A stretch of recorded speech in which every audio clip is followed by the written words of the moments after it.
Hello, আসসালামু আলাইকুম। শুভ সন্ধ্যা বন্ধুরা, সবাই কেমন আছেন? আমি আলহামদুলিল্লাহ ভালো আছি। তবে আমি বেশি ভালো না, আমার আজকে আবার ঠান্ডা লাগছে। তারপর একটু জ্বর আছে শরীরে, ঠান্ডা জ্বর।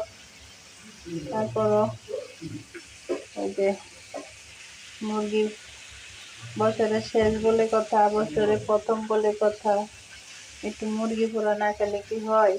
তাই একটু মুরগি পুড়ে নিলাম। বন্ধুরা সবাই চলে আসেন আমার বাসায়। আসলে অলরেডি 2টা খাওয়াই দিয়ে দিছি। আমি এখন এটুকু দিয়ে ছাড়ে দিলাম, তারপর ভাজা হয়ে গেলে আর একটু দিব।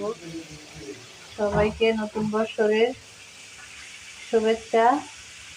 সবাই ভালো থাকবেন, সবার জীবন ভরে উঠুক সুন্দর ও ফুলে ফুলে। আজ এ পর্যন্ত, কথা হবে লাইভে, দেখা হবে লাইভে। আল্লাহ হাফেজ।